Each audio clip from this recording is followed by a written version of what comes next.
So about 6:30 last night started raining.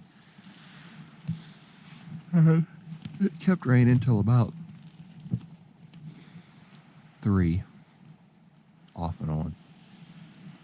And then from about 3 till now, it's a little after 6:30,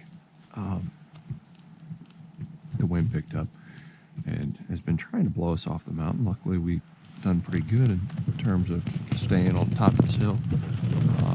Just went and adjusted some of the lines. And I looked at the weather forecast. Unfortunately, we've got this today. So our gear's holding up pretty well, except this morning when Ida went out, she put a nice gash in our sleeping pad. So we're on the ground right now. Good news is I have a repair patch. Bad news is it takes about 6 hours and some clean and dry area to do that. Right now we're not in that position to have clean and dry or 6 hours. So that's pretty much sealed the day. At this point, what we get to decide is at what point are we gonna just eat it and start packing stuff up.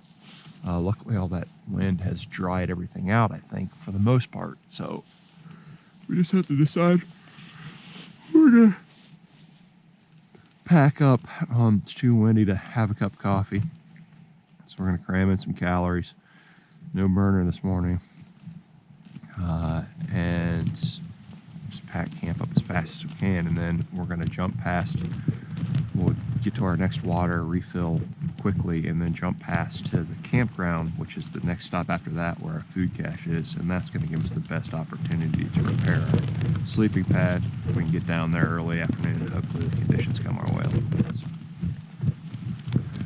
get the day started.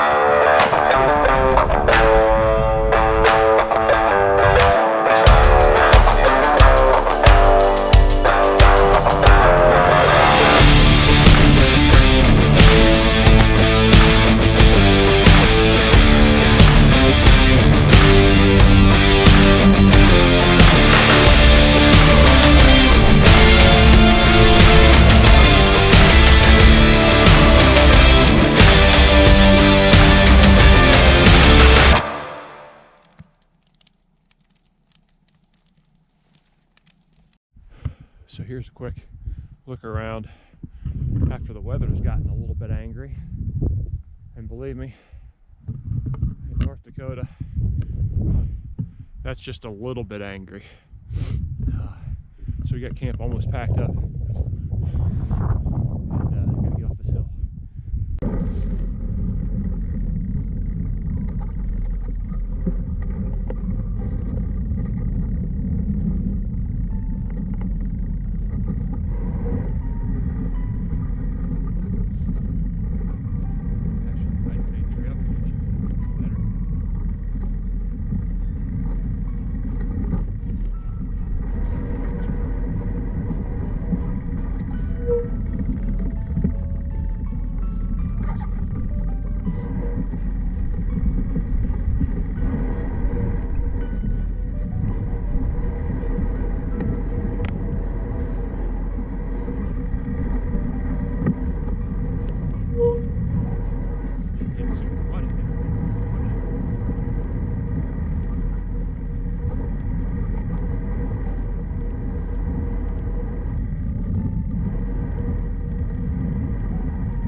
These clay buttes are literally clay.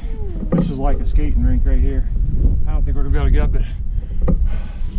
Alright, got to come with plan B.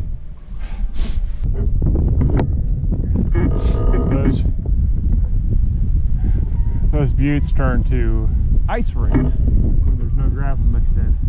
And we can't stick to this item. Besides the fact that we're just getting coated in it. So luckily this trail parallels the road essentially for quite a ways. That road will give us an out because we've got to repair the bed. We'll go road run for a little while. It'll suck a little bit, but at least we'll be able to run. We'd have to wait for these buttes to dry out in order to stay on trail, which could be, with conditions out here, maybe tonight, maybe tomorrow. So that'd put us back a day. So more important that we go get our gear straightened out and get to our food cache. So we're gonna go down here and road run. The fun part about the roads is they're set up for vehicle grades, not switchback for bike grades. So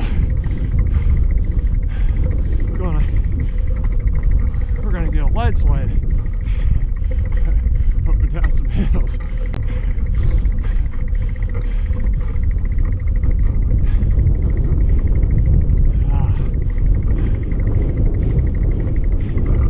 Embrace the suck.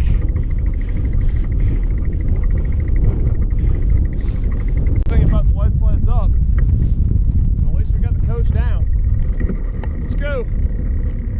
Go, I. This way, let's go.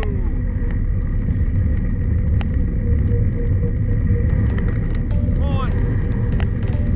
Go. Jesus. Let's go. Come on. Come on. Come on.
But it was there.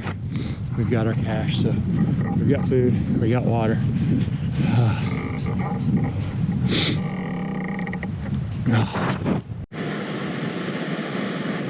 we've got it set up. We're actually at a campground. One of the things that's nice about actually showing up at a campground first off is you've got a place to sit. It's surprising how small things gotta Okay, Ray. You've heard me talk about cache sites, and so I'm going to tell you kind of what I have at these cache sites so that you understand. So we're only able to carry 4 or 5 days worth of food and water for dogs and me. Actually, it's less than a day and a half worth of water, so that's why we had to cache multiple water.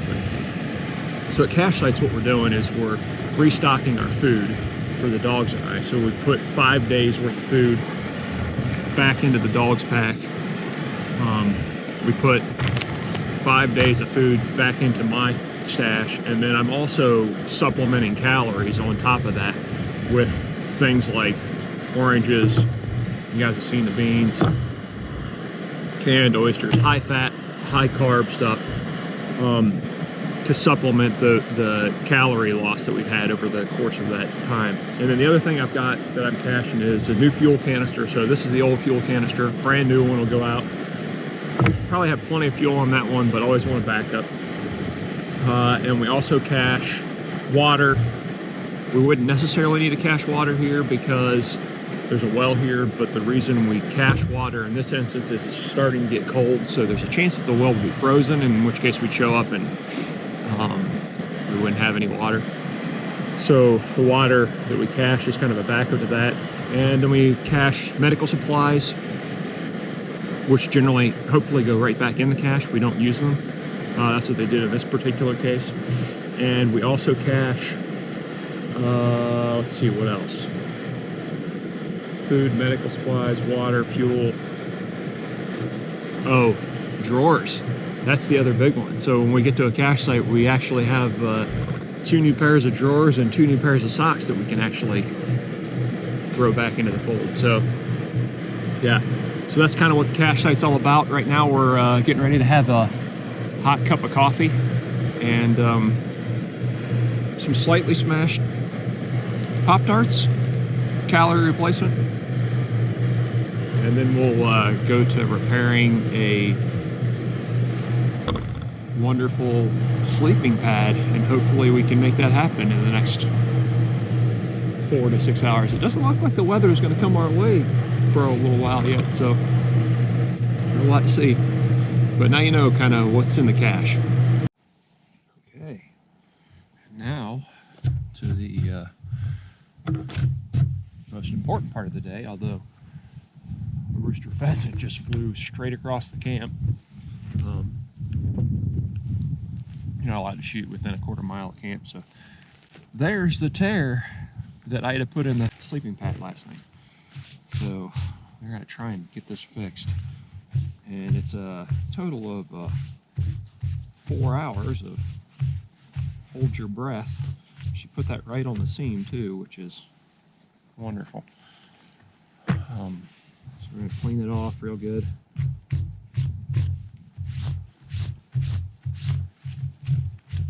And of course, it acts like it wants to rain. There's nothing we can do about that. It's either going to rain or it's not, but we have to see whether we're going to have some place to sleep. So we've got our patch material that we'll end up placing over the top eventually. Probably right like that.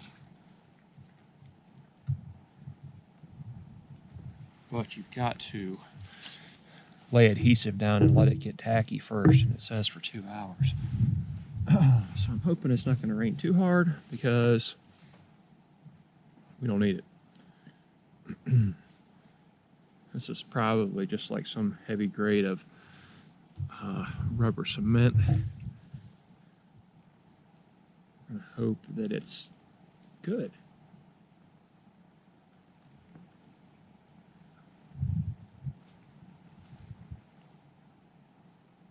Right. So what I'll do is, this is concave, I'll set that over top if it's going to start raining. Right now I'm just trying to get a line around this.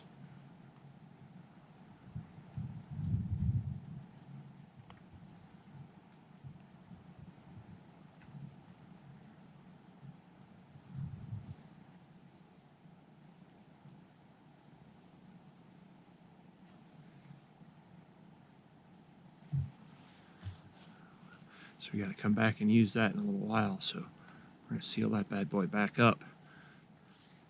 And what I did is I took a little piece of my,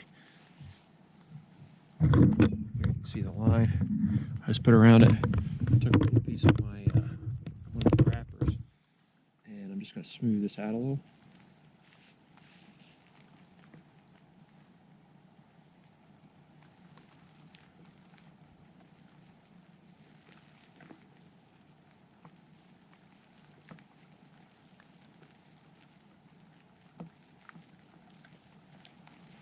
All right, here comes the rain, but in 2 hours, we'll see what happens. Okay, through the miracle of television, you can see our dried adhesive. Here's our patch. I've rounded off the corners a little bit, just to make it harder to peel up, hopefully. And as you can see, everything's wet because the weather's still screwing with us.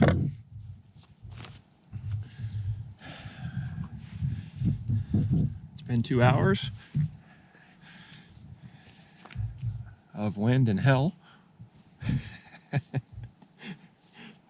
There's nothing more miserable weather condition. I mean, maybe there is, but it's hard to think of one right this second.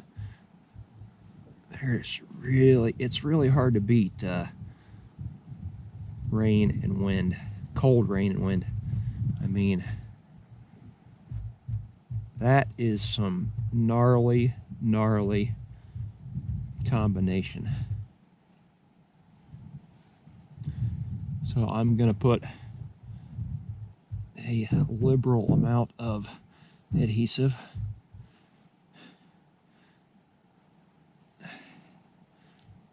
in the hopes that we don't have another tear, but I'm going to try and leave enough left for one more repair if we were to need it. I'm going to take my handy dandy spreader. We're going to spread that adhesive all over this patch. Try and get it nice coverage all the ways to the edge. So there we go. Now, we got our wonderful spot here. Try and get her centered up and laid out over that thing. Now, I want to make sure that we get good adhesion, especially because it's not warm. So I'm going to take my bean can.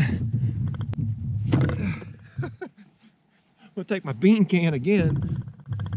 I'm going to roll it over that really good.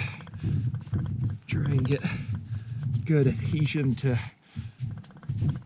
the other patch, or the other portion. Now, it says we gotta wait 2 hours to find out whether that took or not.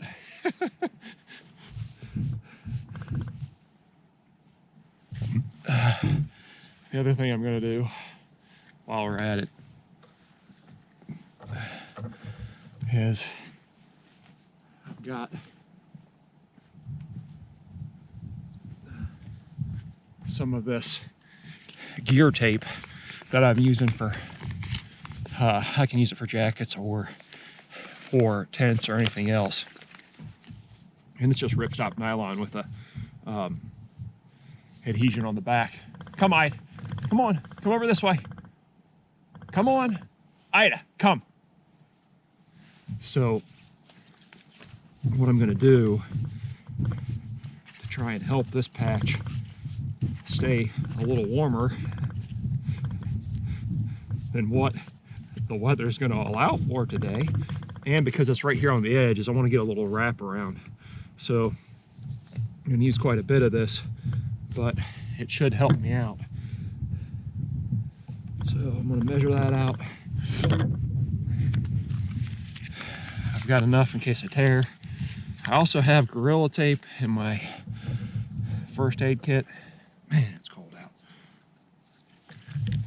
So what we're going to do here, again, I'm just trying to make sure I'm rolling that. I'm going to roll it one more time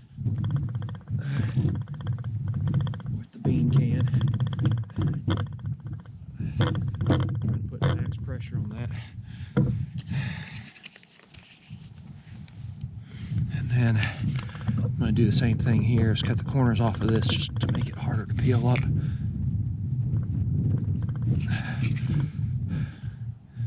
And I'm going to wrap this around the outside edge of it. Again, this is just kind of this is a multitask tape really more than anything. Fingers are cold. This will patch jackets, tents, you name it. Probably won't hold airtight, but it's going to help hold this patch in place. Because it's so cold out here, I'm worried that we aren't going to get the adhesion we're looking for out of the glue. So I'm going to double down here. I'm going to go overlap.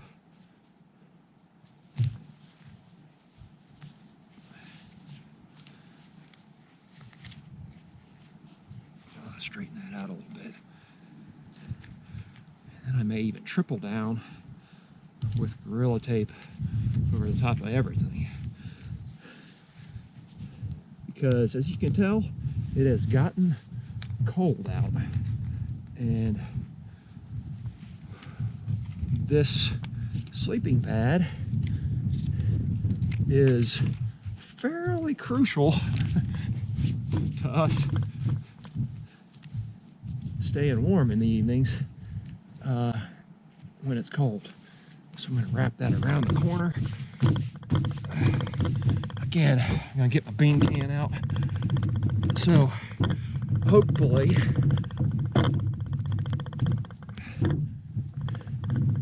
that all together will repair our tear and be airtight. We've got it wrapped around the corner. Give you a close-up look on it. Everything kind of glued back down. Got a little bit of a crease in there. Now, in the event that that doesn't all come together and work, I will probably come around the outside edge of that with a layer of Gorilla Tape and see if that will complete the repair. All right, we've got a 2-hour wait to find out what our sleeping scenario is tonight. And I'm just, I'm using my body heat and some friction here to try and get this adhesive all to stick to one another. We'll see how that goes.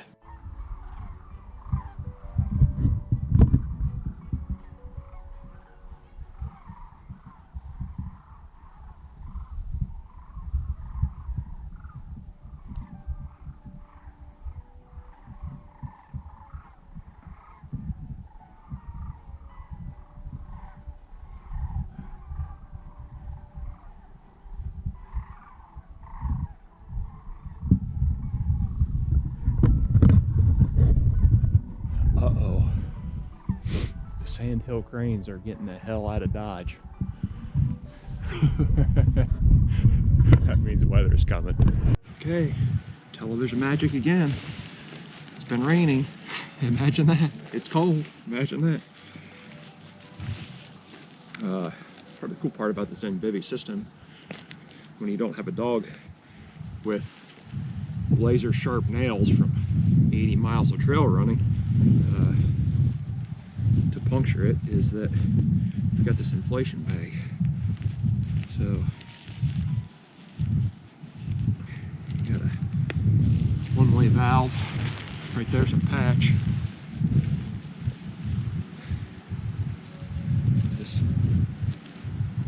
the bag up.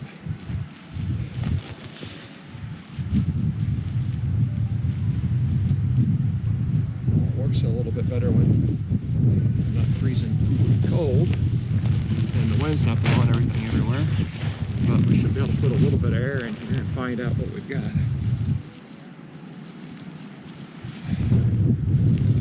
Maybe.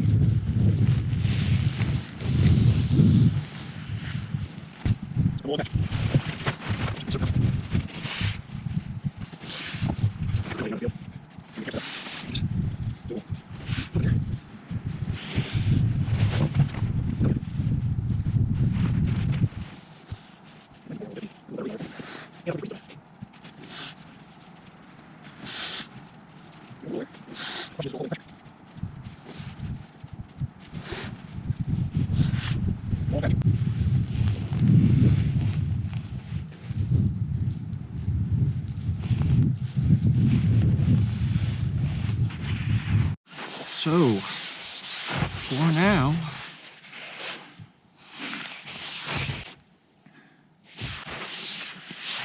we've got an inflated mattress pad. The thing about this system is there's insulation in the pad itself. It's what you lay on. There's no under to the bag. So,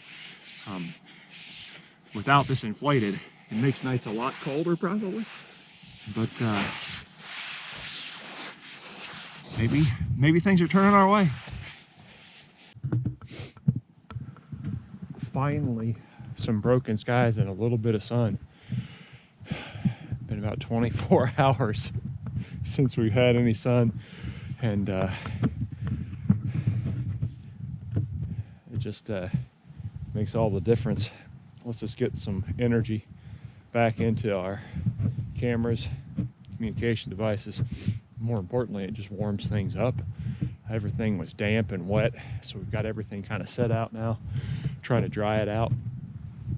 I'm always running a fine line out here between too much sun and being roasted and hot and not enough water for the dogs, and then the opposite extreme of that is too cold, not enough sun.